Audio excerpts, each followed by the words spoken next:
This is part 2 and we discuss the innate immunity. It is referred to as innate immunity because it is present at birth and persists throughout life. Its component cells are mobilized rapidly and acts quickly to cover the time taken, around 7 to 10 days, for adaptive immunity to be generated. They are like paramedics at the site of an accident before patients are seen by specialists in hospitals. What topics are discussed under innate immunity? We will discuss how cells are able to recognize foreign invaders through pumps, dumps, and also through your PRRs or your pattern recognition receptors. We will also be discussing the barrier mechanisms, and this include your skin and your mucous membrane. Next, we will be discussing the white blood cells, specifically the granulocytes, and also the other WBCs that act as intermediary cells between innate and acquired immunity. We also discuss molecules known as complements and cytokines. We will also be discussing effector mechanisms such as your inflammation and antiviral defense. We will take a look at the regulation also of the innate immunity. Okay, now the first important question to ask is, what does the innate immunity recognize? Okay, so we have this PAMPS and DAMPS. Now, PAMPS stands for pathogen-associated molecular patterns. So these are nucleic acids, proteins, cell wall lipids, and carbohydrates that are present in viruses and bacteria and fungi. And then we also have the DAMPS, or your damage-associated molecular patterns. These are stress-induced proteins, crystals, and nuclear proteins.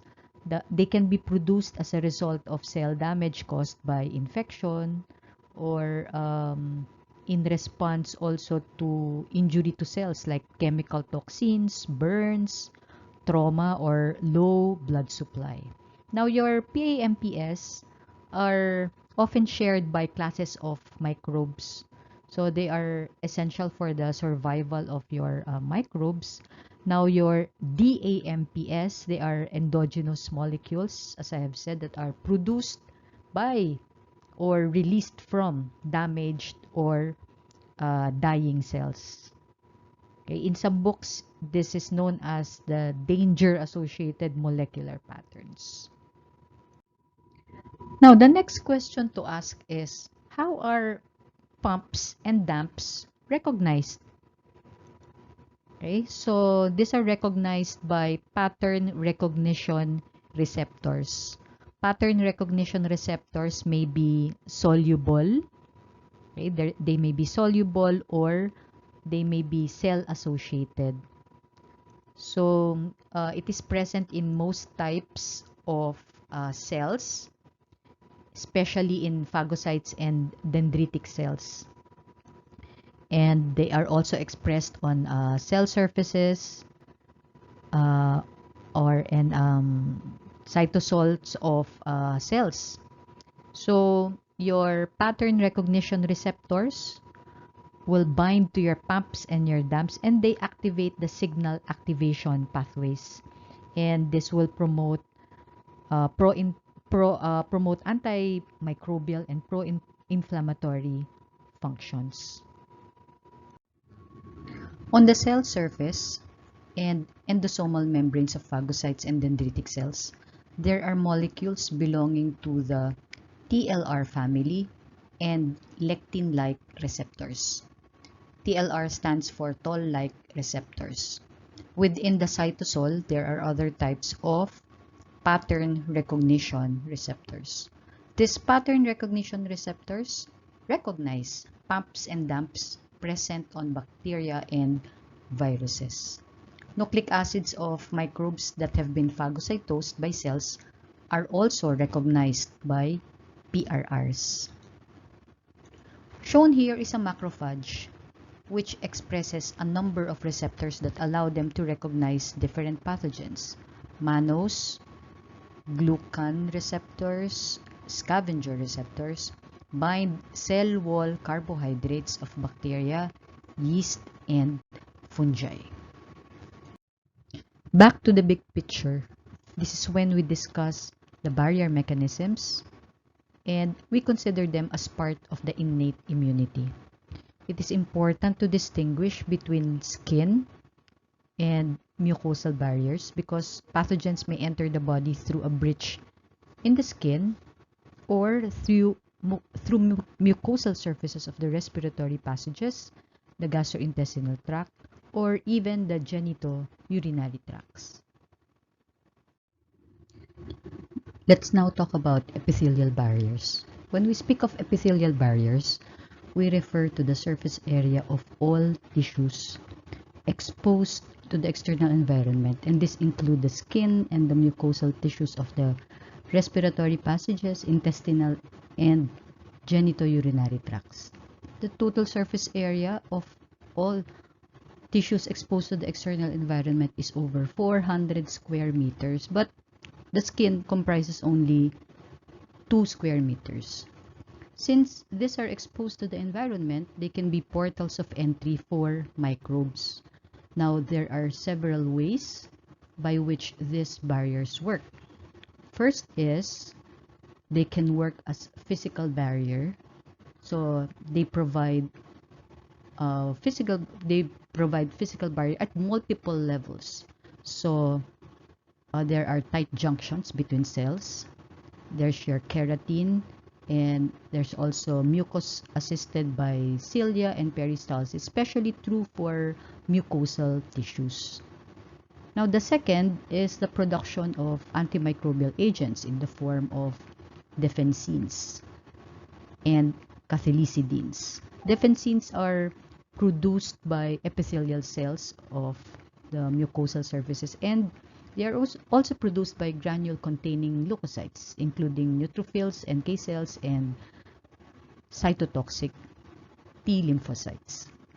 Cathelicidin, on the other hand, is produced by neutrophils and barrier epithelial cells in this mucosal tissues and also in the skin. Both chemicals have direct toxicity to a broad range of microorganisms, and they also cause activation of leukocytes to promote eradication of microbes. Third, they have intraepithelial T lymphocytes. This barrier immunity associated with mucosal tissues are referred to as your MALT or your mucosa associated lymphoid tissue, and we will learn more of these lymphoid tissues in part 4 of our discussion.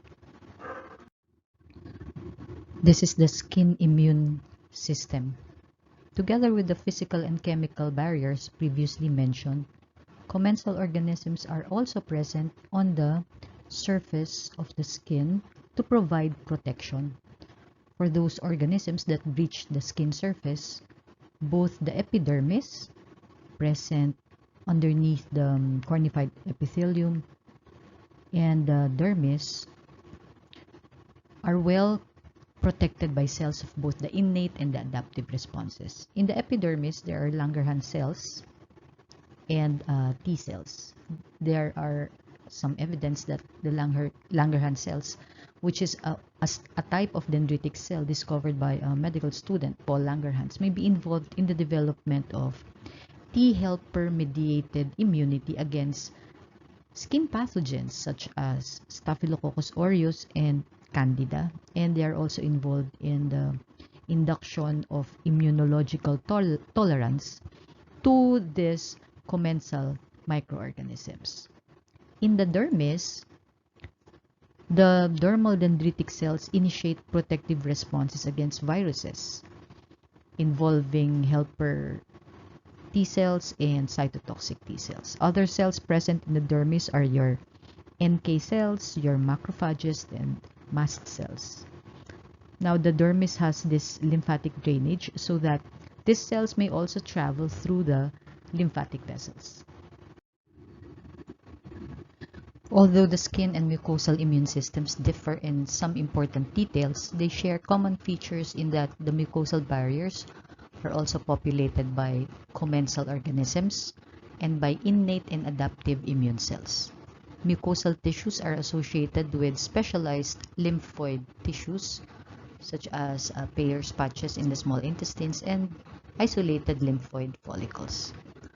Commensal organisms compete effectively against many potential pathogens. These commensals are present not only on the skin, but also in the respiratory passages and in the intestines and the genitourinary tract. When this normal bacterial flora are disturbed by antibiotics, susceptibility to opportunistic infections such as Candida and Clostridium may increase.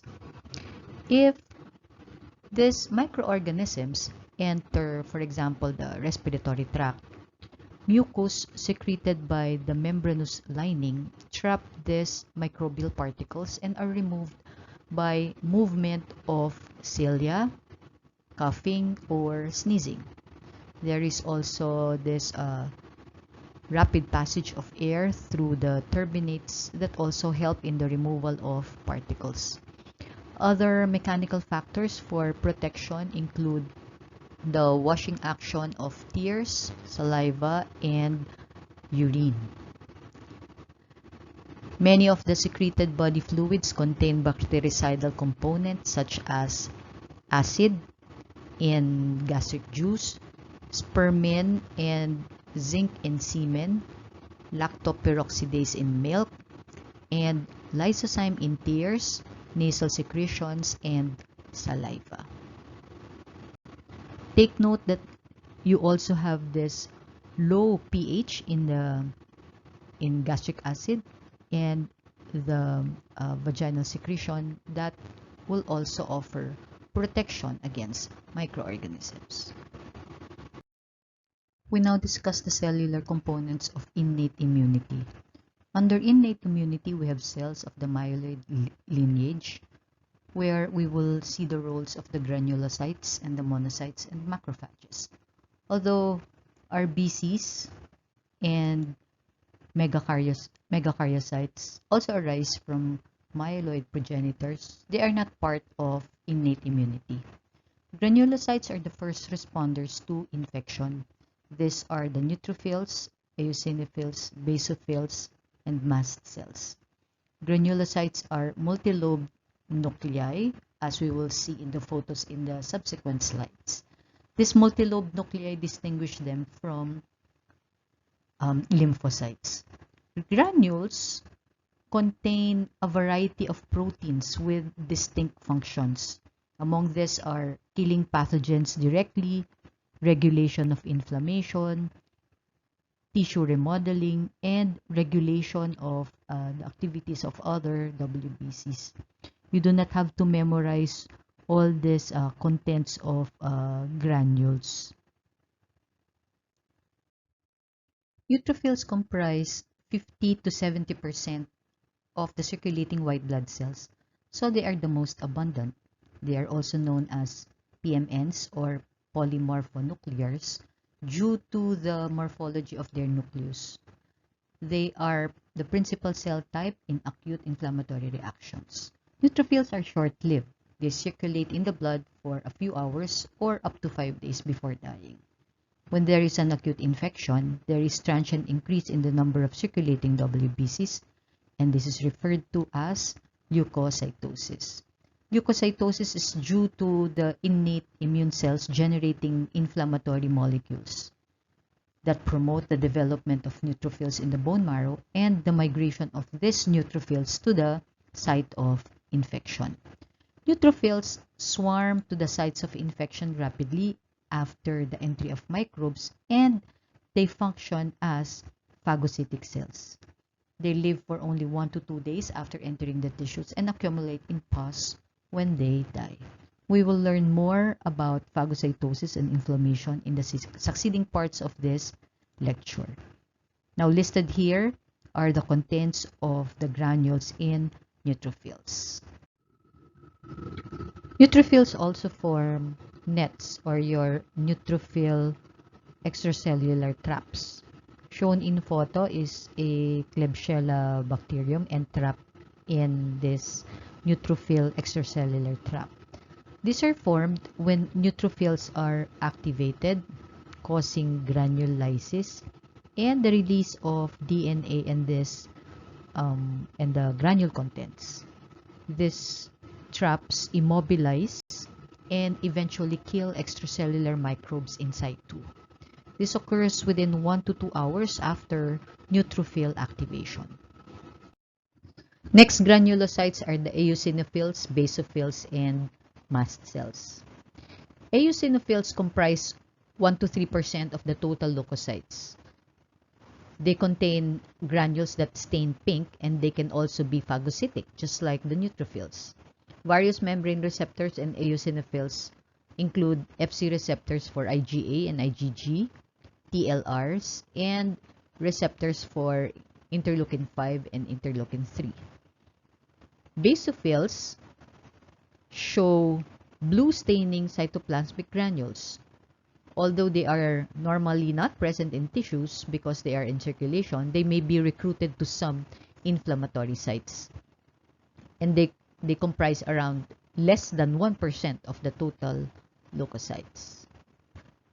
Mast cell also comprise less than 1% of the total leukocytes. And shown here is a mast cell adjacent to a small blood vessel. The blood vessel is identifiable by the presence of this red blood cell. Mast cell mediators act on this blood vessel walls. Cytoplasmic granules in mast cells are stained purple, and these cells are released from the bone marrow as undifferentiated cells.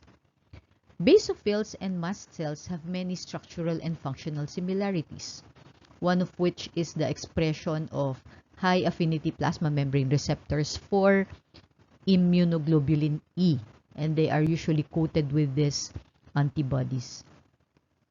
Now, what are common among these cells are the following. First is the presence of granules that are filled with various inflammatory and antimicrobial mediators, and these are released through a process called degranulation. And then you have the presence of histamine. Now, histamine increases blood vessel permeability and smooth muscle activity. They are contributors to asthma and allergic reactions. Another common feature is their involvement in the protection against parasitic helminths. Now, worm parasites are too large to be phagocytosed. Instead, they are attacked by the release of deadly enzymes from these cells. Now, these deadly enzymes are so destructive that they may also damage host cells. These cells are also important sources of cytokines that influence both adaptive immune response and recruit other immune cells. The cells also have short lifespan. Eosinophils have 5 to 12 days. Basophils and mast cells last only from hours to days.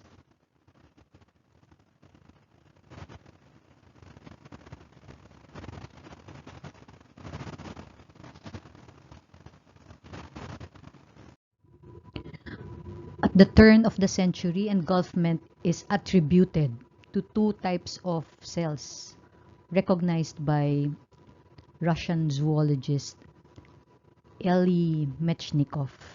This is in the 1800s, and you have the two cells named microphages and macrophages. So the microphages are now known as neutrophils. Now, the most important phagocytic cells that live longer belong to the mononuclear phagocytic lineage. This photo, we have a photo here that shows the morphology of mononuclear phagocytes. So in letter A, we have a monocyte in a peripheral blood smear. Letter B shows the electron micrograph of a peripheral blood monocyte. And then letter C shows an activated tissue macrophage. So we can see a lot of phagocytic vacuoles and cytoplasmic organelles. Precursors in the bone marrow give rise to circulating monocytes. Monocytes constitute from 2 to 12% of WBCs. Now, there are two broad categories of monocytes. You have the inflammatory monocytes that enter tissues quickly in response to infection. Now, give rise to your macrophages.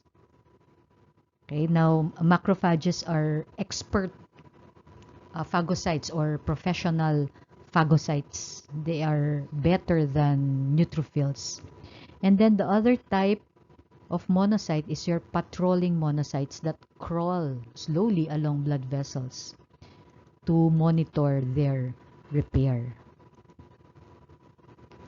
Now, another very important function of your macrophage is being an antigen presenting cell. They are known as professional antigen presenting cells, and we will be discussing that later. Mononuclear phagocytes are placed strategically where pathogens are usually encountered. So we have fixed macrophages that are part of the reticuloendothelial system. And in addition to removing pathogens, they also remove old cells and cellular debris from the bloodstream. Some of these macrophages have their own names. For instance, macrophages along the certain blood vessels in the liver are known as Kupffer cells. Macrophages in the joints are called synovial A cells. We also have macrophages in the brain called microglial cells. They are called osteoclasts. In the bone, mesangial phagocytes in the kidneys. There are also macrophages in the lungs, in the heart, of course in the spleen. We have the sinusoidal macrophages. In the skin, we have dermal macrophages, and in the intestines, we have lamina propria macrophages. Interestingly, recent work indicates that most tissue-resident macrophages usually arise early in life from embryonic cells rather than from circulating activated monocytes. Macrophages have several functions. Number one, they enhance adaptive immunity because tissue macrophages wander along tissues and secrete cytokines and act as antigen-presenting cells. They also kill microbes through phagocytosis. They are stronger phagocytes than neutrophils. They use respiratory burst and proteolytic enzymes that result in the killing of these microbes. The details of phagocytosis will be discussed later. They also ingest necrotic host cells as part of tissue repair. They promote angiogenesis and fibrosis by production of collagen and angiogenic factors. Macrophages are activated to perform these functions by recognizing microbial molecules as well as host molecules like cytokines and complements. And these host molecules are produced in response to infections and injury. Shown here are the different types of receptors present on the membranes of macrophages. Example are the PRRs, or your pattern recognition receptor, in the form of toll-like receptor that recognize this microbe through its pathogen-associated molecular pattern. You also have these receptors for cytokines, complements, receptor for IgG, and receptor for apoptotic cells. You can appreciate here the importance of having these receptors that you have learned in cell signaling. Another phagocytic cell is the dendritic cell. This was discovered in mid-1970s. These cells remind us of dendrites in neurons because of their membrane projections as shown in this light and electron micrographs. These projections increase the surface area for browsing lymphocytes. They arise from both myeloid and lymphoid lineages of the hematopoietic stem cells. They exist as immature cells in various organs of the body, like the skin, where they are called the Langerhans cells. They appear blue in this immunoenzyme stain.